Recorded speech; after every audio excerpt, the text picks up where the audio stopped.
1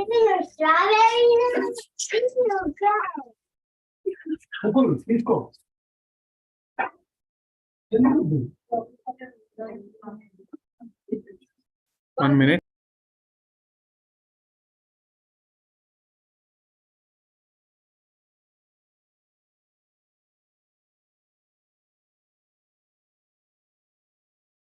Okay. All right. Hare Krishna. We'll start with the class.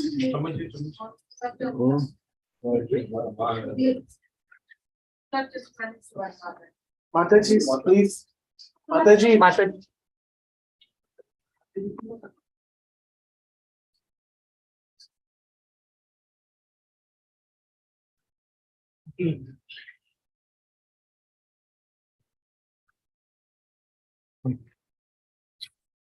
Okay, so yesterday we discussed the most auspicious.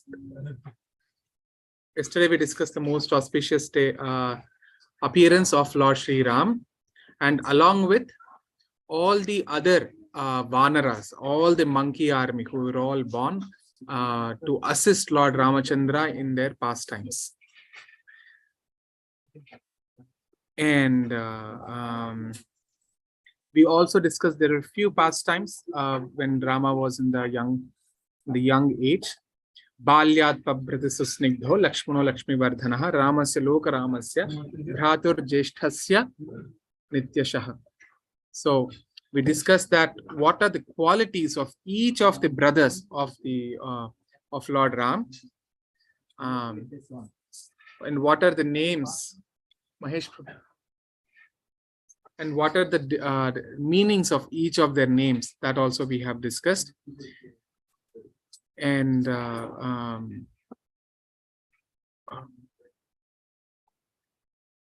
where did we? I'm just checking. Yeah.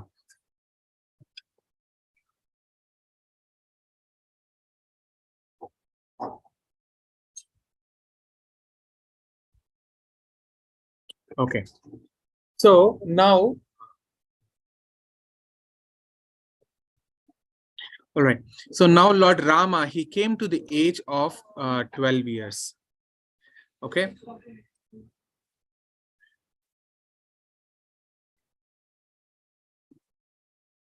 So he came to, he's at the age of 12 years, and Dasharatha Maharaj was in the assembly of the great ministers and sages, and they were discussing about the marriage of Lord Ram.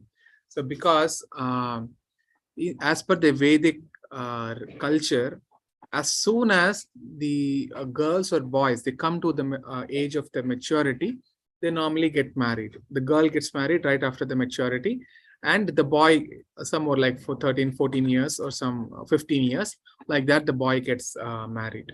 So at that tender age, when a girl is married, immediately they are not like taken to the in-laws' house.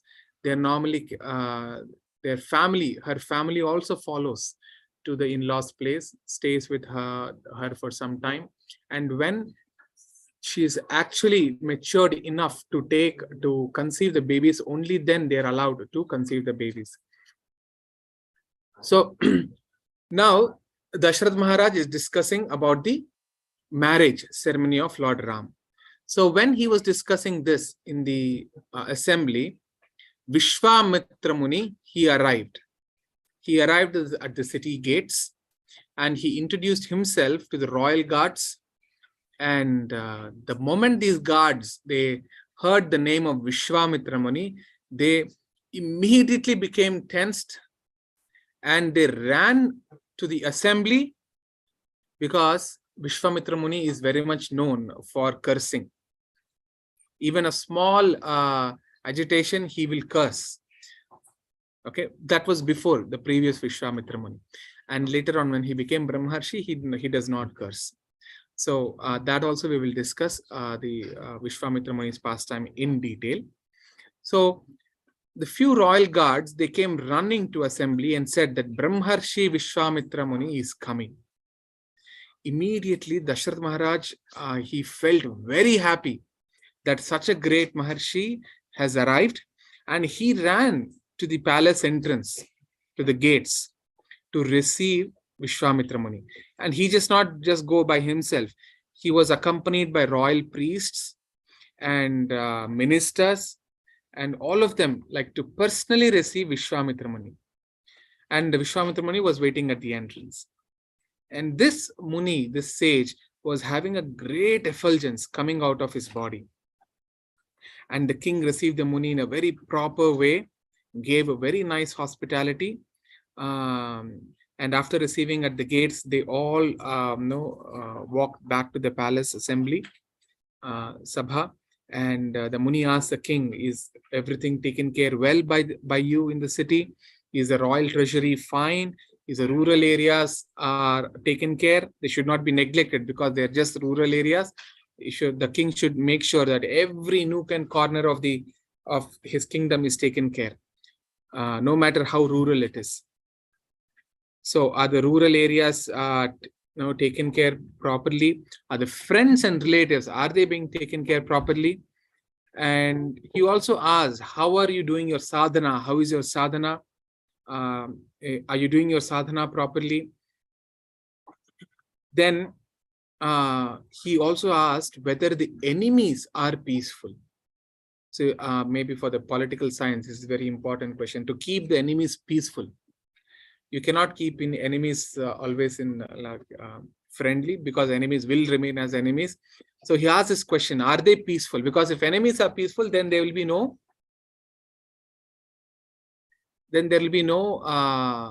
wars. Okay, so he asked that. Then by this time, all these inquiries he did, and then Dashrath Maharaj was answering. They reached the palace, the main palace, and Vishwamitra Muni was immediately given an elevated seat in the assembly, and he comfortably sat down there. Then at that time, Dashrath Maharaj was glorifying the Muni. He said, Muni, you are so great. After so much of trouble, you came to this position of Brahmarshi. And you yourself have come here. So you have purified my palace. Because wherever the great sages go, wherever the devotees go, they purify that places. Tirthi kurvanti tirthani. Srimad Bhagavatam says, wherever the devotees, they go, that they sanctify that place, and that place itself becomes a great pilgrimage. Tirthi kurvanti tirthani. Only pure devotees and Vaishnavas, great devotees. Okay. So Dashrath Maharaj knows, and then he said, because you have arrived here, you have made my city, this palace, a holy place of pilgrimage. And he said, please let me know how I could help you. And he gave the word, definitely, that whatever you ask, I will give you. Tell me, what do you want? Vishwamitra Muni, in the beginning, he did not respond immediately. So he let the king speak. So Dashrath Maharaj was in a rush. He was a bit tensed also. That because if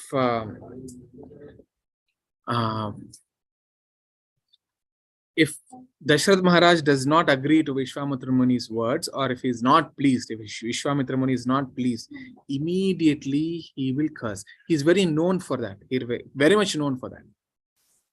So that's why Dashrath Maharaj is very afraid that he will curse his family if he is not properly pleased. So the king was telling that, no, I'll be blessed to fulfill your wish.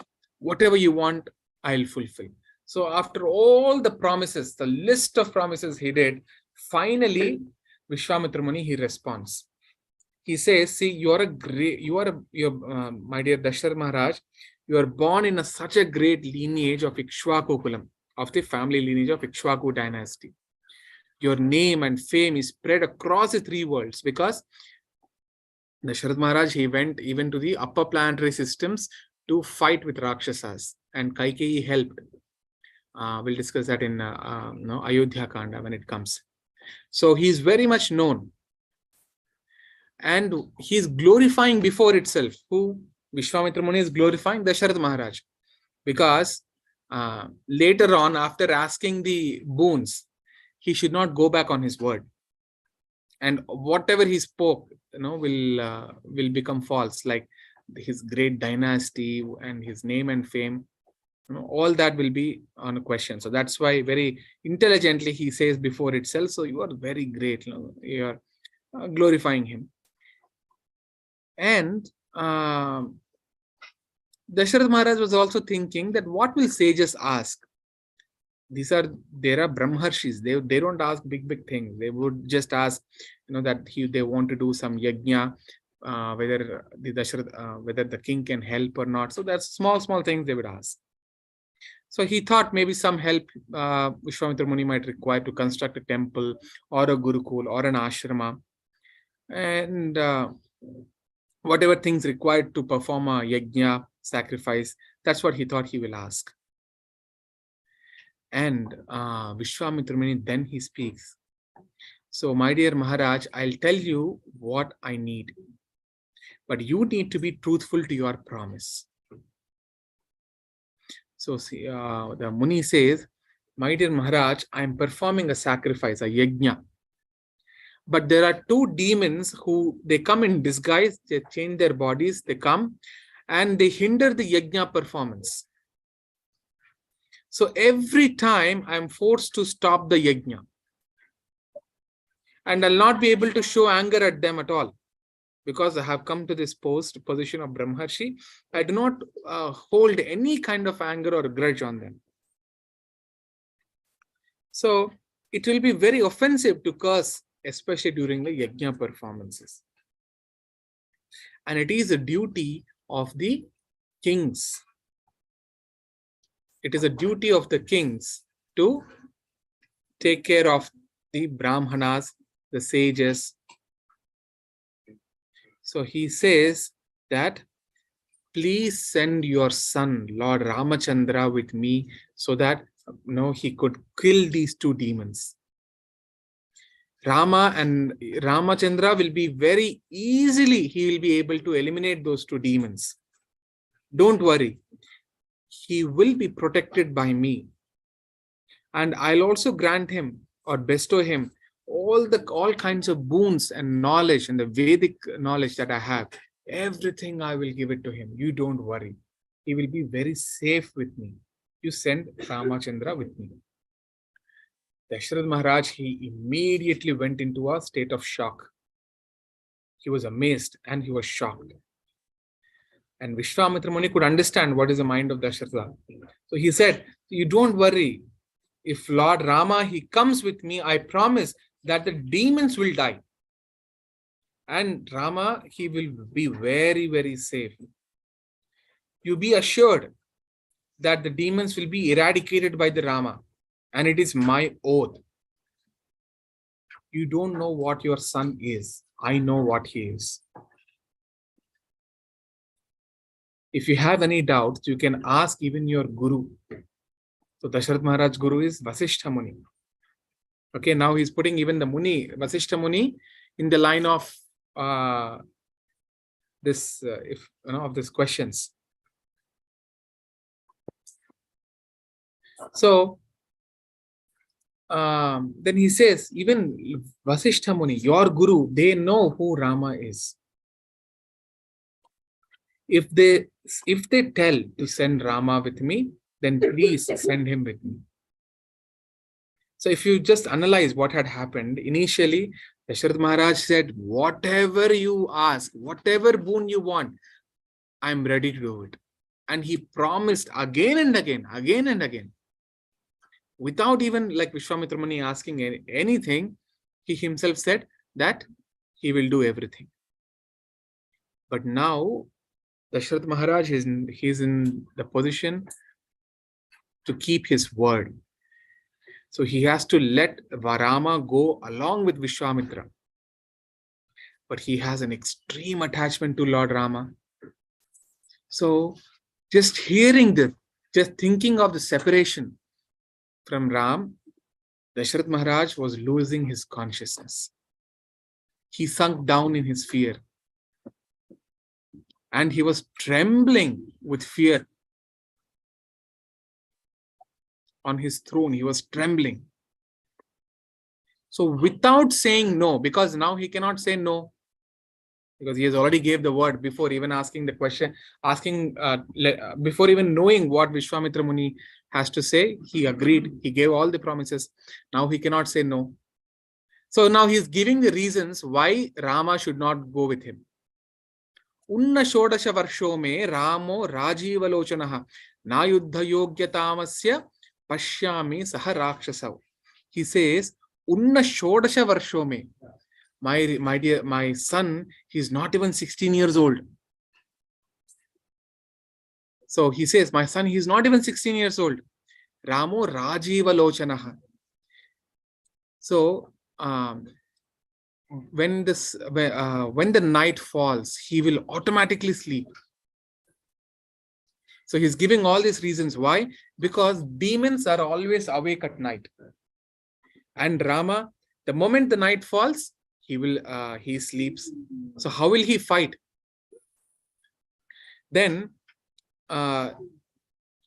he's not even 16 years old. And why did he say that? Because normally for a prince to go to a war, he must be at least 16 years old. And they are demons. Right? So he asked, he told that he's not even 16 years old. Indirectly saying, don't take him.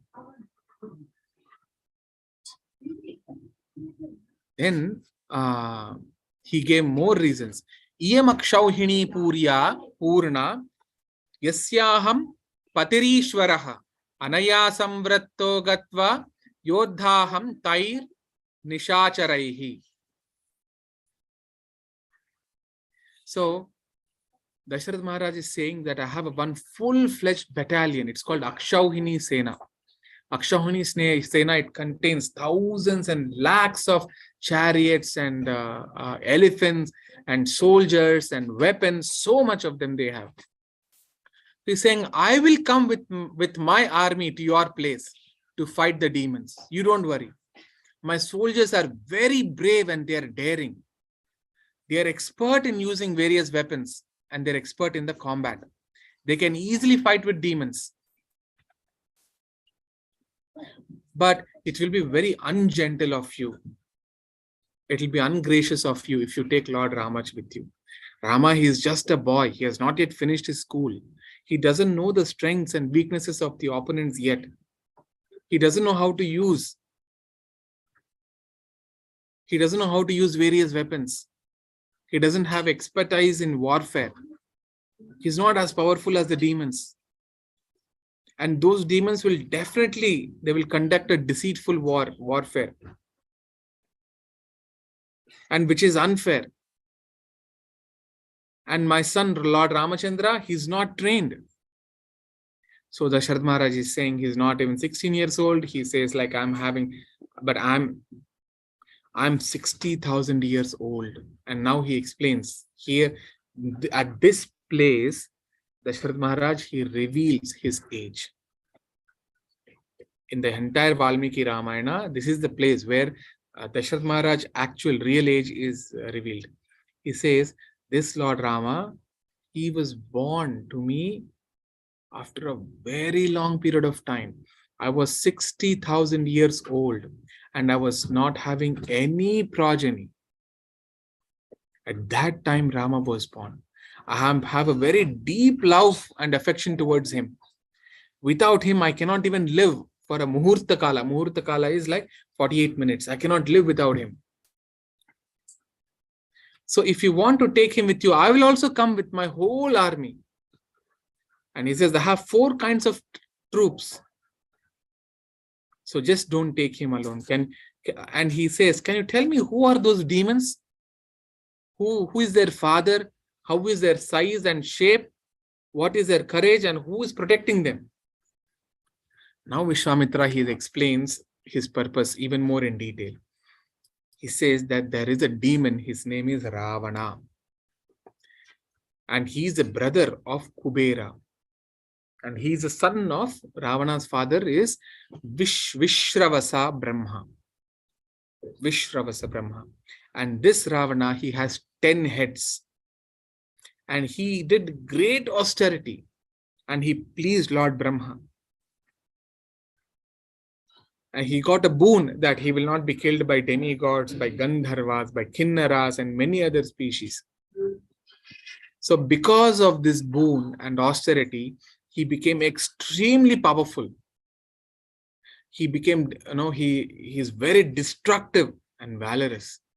And he's torturing everyone, including all the sages and munis. So although he's not coming directly to hinder our yajna, our performance, but he has two demons under him. Their names is Maricha and Subahu. They come to my yajna and they are disturbing our yajna performances. And that's why I'm unable to complete the sacrifice. So to kill them, I wanted to take Lord Rama with me. The moment Dasharath Maharaj, he listened to this, he collapsed on the ground. Till now, he was saying that I will come on behalf of Rama. I will bring all my army. But the moment he learned that these demons belong to Ravana's army, and he immediately said, my army cannot withstand Ravana's army. Where is the question of sending my son Rama to confront them? So now Maharaj is saying, say, you know all the moral principles, you know the ethics, you know the dharma. Is it wise to take my son Rama along with you? Please show your mercy upon me and my son. Even demigods, yakshas and gandharvas, celestial beings, they are incapable of facing Lord Ram, facing Ravana.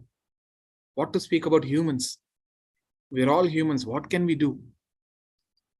Even me and my entire forces, they're inadequate to face Lord Ravana. So please excuse us. I'll not be able to send my son. And I'm begging you, I'm falling at your feet along with all my relatives to forgive us because I'm not able to stand on my word.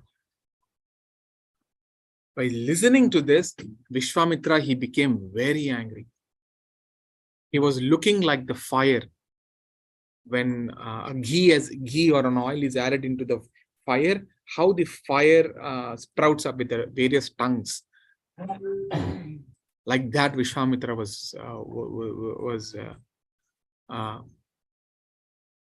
he was looking like that. And at this time, the entire creation, everybody in the assembly, they were afraid. They were afraid that what kinds of words will Vishwamitra say? What kinds of curses will he give now? Because he's very powerful. Demigods are afraid, are fearful of him. Then Vishwamitra Muni, he said, oh, my dear Dasharath Maharaj, you promised to fulfill my wish, and now you are backing off.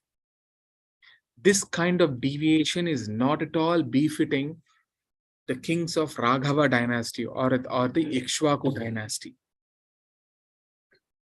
But what can I do? I'm just a Brahmashi, a sage. So I'll go away as I have come. And with all your false promises, you be happy with your relatives. Mithya pratigyaha kakutstha sukhi bhava sabandhavaha. This is indirect way of taunting. You be happy with your relatives. Immediately, Vasishtha Muni, he intervened. And he said to the king, Vasishtha Muni is telling to Dasharath Maharaj, his spiritual master is talking now. He's saying, see, Vishwamitra Muni is the most powerful person. You are born in this Ikshvaku dynasty and who never goes against their word. So do not change your word. You are a personification of all the ethics. You are Dharmatma. You're very righteous one, glorious one. You're famous for being Dharma in all three worlds. So stick to your promises. If you do not abide by your promise, all your pious deeds will be destroyed. And you'll become very sinful. Send Lord Rama with him. If you send him, Lord Ram will be very safe. There is no one intelligent than Vishwamitra. No one in the world has better knowledge on the weapons and the shastras. There are astras and there are shastras.